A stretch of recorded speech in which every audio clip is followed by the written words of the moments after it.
to debate, including Kawhi Leonard, Antonio Brown, and a big football weekend. You know exactly what I'm thinking about, what's on my mind right there. Roll Tide. It's an honor and a privilege to be here with the brave men and women of the Air Force. Now it's time to pass it to Chief Wright.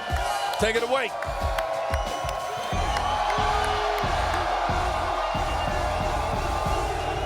All right, give it up, give it up, give it up. Yeah! All right, all right, all right. Hey, what a great day to be an airman. What a great day to show the world. Yeah, yeah. What a great day to show the world that we are the greatest Air Force on the planet. We're here with ESPN to celebrate Veterans Day, so I want to say thank you to all of our veterans all around the world, wherever they may be, those currently serving and those who have served in the past. Thank you. Let's celebrate with ESPN. First Take starts now.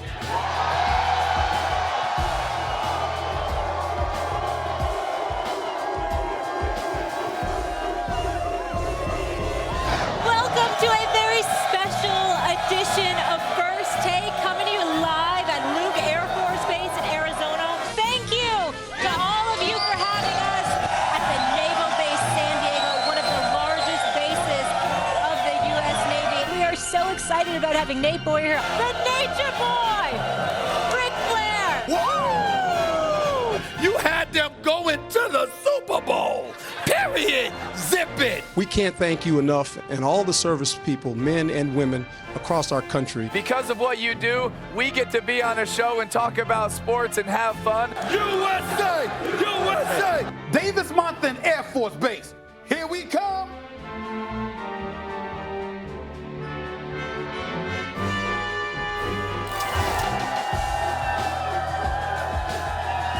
I have chills after seeing that shot. This is such a special day for us to be here amongst the true heroes. I really look forward to this trip we do every year on Veterans Day, not on actual Veterans Day, because these servicemen and women deserve one day off, of course. And we're here in Tucson, Arizona at Davis-Monthan Air Force Base with my guys, Stephen A. Smith, Max Kellerman. And let me say this to all of you. Thank you so much for your sacrifice, for your selflessness. We work in sports. Obviously, it's all about team, but you are the ultimate team. And it's an honor to be here today with you. So thank you. Thank you for having us. Look at this backdrop, the weather. Who could be better than us? How are you two doing? All I got to say is yeah, yeah. Yeah, yeah. Yeah. What's going on, y'all? This is beautiful. This is beautiful. It truly is. Let's go. All right, let's do it. I see a Raider fan out there. Thursday Night Football didn't disappoint, fellas. An AFC West battle. John Gruden's Raiders did prevail. It was a 2-point game. So Oakland, surprisingly now 5-4, second in the division. Here's the key. They're only one game behind the Chiefs. Derek Carr, 21-31, 218 yards, and a TD. Stephen A., are the Raiders now a threat in the AFC? I'm going to have to say they are. I'm going to have to say they are. And let me say this in the interest of fairness. Mm-hmm. Let's take a moment to give props to our former colleague here, John Gruden. He's doing a hell of a job. Let's just call it what it is. No question. When we consider how moribund, how pathetic the Oakland Raiders have been for so long, okay, and to see them now be the team that they are, I just can't say enough about them. I got to give props where props is due. Him and Mike Mayock, they've got this franchise steered in the right direction. He took a lot of heat from going away from Khalil Mack, but look at what's transpiring right now. He placed some faith in Derek Carr. Let's give some love to Derek Carr. Derek Carr has got on us, went back at you, Max, but particularly whatever, being a little sensitive, no doubt about it. Was a little sensitive last night too, but for all the right reasons, the nostalgia, the fans, everything else. This dude has thrown for over 2,000 yards, just 4 interceptions, 14 touchdowns on the season, completing 70% of his passes. He's been stellar. Let's give credit where credit is due. Not elite like some of the other guys, but stellar. Josh Jacobs is a Rookie of the Year candidate. This brother is balling as a running back, a rookie running back for the Oakland Raiders, averaging more than 4 yards a carry, and he's a rough rider. Fits into the mystique of the silver and black. Let's give credit where credit is due. Darryl Waller's been balling. You got Hunter Renfrow, guys like that, Terrell Williams contributing. Not great. They're an average team, a slightly above average team at 5-4. But like I said, when you spent so long being so pathetic, all right, and then all of a sudden, that's not the case. I look at the Oakland Raiders, and by default, looking at the rest of the AFC, Tom Brady and the New England Patriots offensively looking vulnerable. The Houston Texans, coached by Bill O'Brien, got Deshaun Watson. Oh, we know there's some things they could do better. Andrew Luck is gone. Jacoby Brissett got hurt. The Indianapolis Colts, they can do some things or they could falter. You look at Kansas City, Patrick Mahomes has been hurt. He's coming back, but their defense is highly suspect. That's why I look at Oakland and I say they could be a threat, because anybody in the AFC can be had. Even Baltimore, as great as they look, got annihilated by Cleveland weeks ago. Cleveland annihilated them. So again, last point, bottom line, you got a lot of vulnerable teams in the AFC, and they seem to be going this way or a little bit this way. But there's another team that's going this way, and that's the Oakland Raiders. First, I want to address what you said, and then I'm gonna Sure. tell you why they're not actually a threat in the AFC. One, Gruden's doing an excellent job. There's no two ways about it. And I was privately very skeptical about it, but wanted to give him the benefit of the doubt. Yeah. He has a chance here. You thought the book was written on his coaching career and he was a TV star now. He has a chance here to answer critics who said you took Tony Dungy's team and won a Super Bowl. But what have you done with your team? He has his hands all over this team, and you see out the gate they are competitive. And that's the most important thing. I think a Super Bowl could be in their future. I don't think it'll be this year. Derek Carr is showing he can be a good quarterback. He's shown it in the past. I didn't think he was last year. I said it, and I said why I thought that was. Right. But this year, he's so far pretty good. It shows you what a solid quarterback can do with a running game. You give a solid quarterback a running back, he could do some stuff. But the reason they're not a threat, Stephen A., don't get fooled by the defensive performance yesterday. Teams can get healthy against the Chargers, offensive line in particular, and Phillip Rivers in the fourth quarter. It pains me to say it.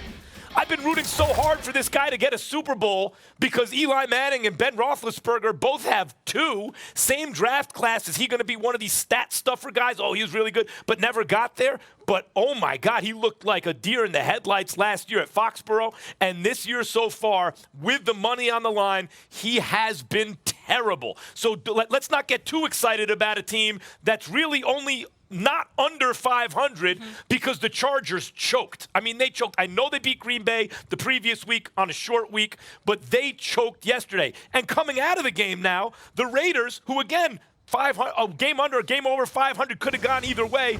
Now they have injuries in their secondary. You know, we don't know how the severity of the injuries to LaMarcus Joyner or Carl Joseph. And this is a defense that hasn't exactly gotten after the quarterback throughout the season, Stephen A. Right. Well, what I would say in response to your diatribe right there is that even though you make very valid points, the reality is I didn't hear a damn soul up here saying that the Oakland Raiders are going to win some Super Bowl. I didn't hear anybody saying they're going to the Super Bowl. What we're talking about is the elevation to respectability combined with the question marks that exist throughout the AFC. We have been lamenting for weeks one team after another that we thought was ascending to a level that would separate themselves from everybody else, and then suddenly somebody comes crashing down to earth. We're looking at Baltimore early, and we're like, damn, look at them. They're coming. And then Cleveland annihilates them. We're looking at Kansas City, and then Patrick Mahomes get hurt. But even before that, their defense was horrid. We're looking at the Indianapolis Colts. We talked about Jacoby Brissett and how he performed, but they just lost to the Steelers, even though he went down in the second quarter of that game. We look at the Houston Texans. We laud and praise Deshaun Watson, DeAndre Hopkins, but we lament Bill O'Brien. We look at the New England Patriots. We talked about their defense, but you talked about Brady. So all I'm saying is there's so many question marks in the AFC. The fact that the Raiders seem to be rolling a little bit, I'm just saying anything's possible. Let me just add like this, that. Max. They're favored in 4 of their next 5, and if the season were to end today, they'd be just out of the wild card Well, they're going to win spot. their next 2 because they're playing 2 terrible teams. So they're going to win their next 2 games, but it's going to be fool's gold. Here are the Super Bowl contenders in the AFC. And Okay. Stephen A., there are no New Orleans Saints in the AFC. Right. A team you look at, you go top to bottom, boy, where's the weakness, right? The Pats, the Chiefs, the Texans, the Ravens. Those are your Super Bowl contenders, really, in this conference. And then when you go under them, there are some teams that might make the playoffs, but you don't look at them and think they're going to go on a playoff run. The Raiders fit into, at best, that second tier. But I think to Stephen A's point, after they lost Antonio Brown, everybody wrote them off. This team is improving. They've been a nice surprise. They do have a chance to make the playoffs. And I just want to mention, Antonio Brown is meeting with NFL investigators next week. Know who wasn't a surprise to? Who? Louis Riddick, who came on this show before the season started and said, look at the Raiders. Yeah, Mr. Chippendales did make that point. Absolutely. I saw him on Get Up this morning. We got to leave it there, guys. First Take just getting started as we're honoring America's heroes from Tucson, Arizona. Davis Montham Air Force Base having a great time. Bama and LSU face off tomorrow. Find out why the Tigers will upset Stephen A's Tide in Tuscaloosa. Antonio Brown back in the news. Will we ever see AB play in the NFL again? Don't miss the comments that could keep him out permanently. More First Take from Arizona. Hi, from the 309th Aerospace Maintenance and Regeneration Group here at Davis Monthan Air Force Base. Across the world, we're kind of known as the Boneyard, but we're so much more than that. We also, in addition to storing aircraft, we reclaim parts off of aircraft, we repair airplanes, and we modify airplanes. And so many of the 750 employees that work here are veterans themselves and love being able to give back to those who are currently serving. And so we give a shout out to all veterans across the country. I also got to give a shout out to my alma mater, Michigan Technological University.